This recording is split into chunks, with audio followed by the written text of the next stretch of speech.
a point in the book that was eye-opening for me. I hadn't really thought about, but that safety net that you're describing, knowing that mom and dad can help me with rent just so that I can take this opportunity, it has disrupted certain industries entirely where people would have been able to advance 10 years ago, 15 years ago, 20 years ago based on their own merits. And that alone would have been enough to afford them certain things. So if you're a journalist, for example, we all know what the media business, the journalism business, has morphed into over the last decade or 2 decades because of the internet, now ChatGPT scraping everybody's work, and on and on and on.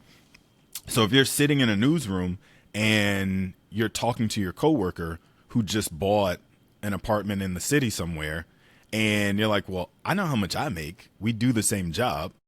I know how much he probably makes. How is he able to buy that thing and I'm not able to buy that thing? And I do the same job. But one of the things that's been disrupted is the idea of my hard work alone is supposed to actually mean something. Or people who are just 10 years ahead of you in their career, working in somewhere in the arts or working somewhere in the media or something like that. Those traditional industries that have been well-paying jobs up until they started to really get meaningfully disrupted. So you look at your boss who does have all those markers of success and was able to achieve them at the age that you are now. And you're like, what am I doing wrong? I'm in this same business. But again, it's because people who have been able to go into these industries with some level of support, and so the income that they themselves are able to earn isn't as important as being able to do something that they enjoy doing.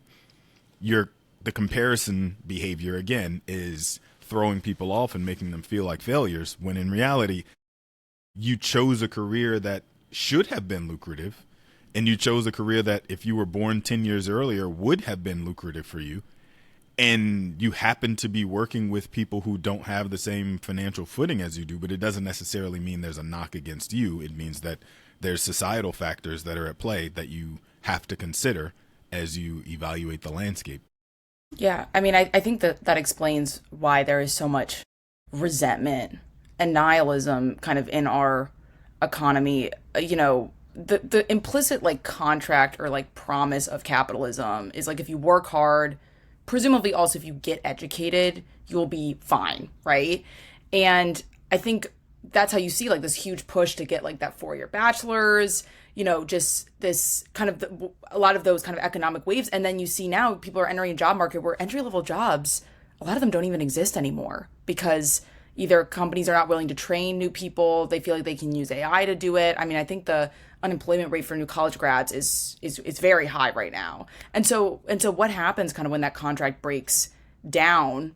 And, you know, again, you start to kind of see people looking around saying, well, you know, I'm struggling so much, I feel like I did everything right. I'm turning to my left, I'm seeing somebody in the same place as me, and yet they can afford a house, or they can afford to like do these things because they have familial support. So I think there's, again, a lot of resentment and a lot of, just like I said, like, why bother even playing this game anymore if it's not going to do anything for me? And the thing I always like to point out too is that the concept of the American dream is very much, you know, what, for example, baby boomers, you know, achieved is very much a policy-based event. The reason why a lot of baby boomers were able to afford homes, were able to retire comfortably, is because of certain policies that were passed.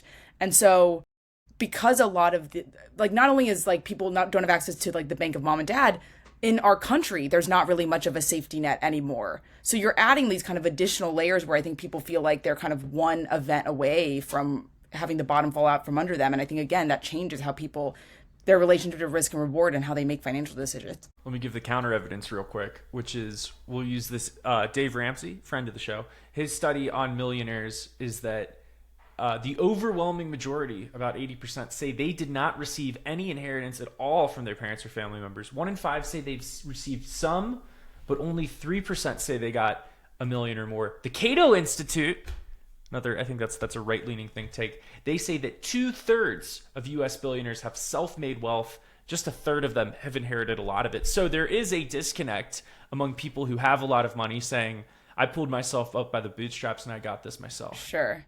I mean, how are billionaires defining themselves as self-made? I'm struggling to understand that term.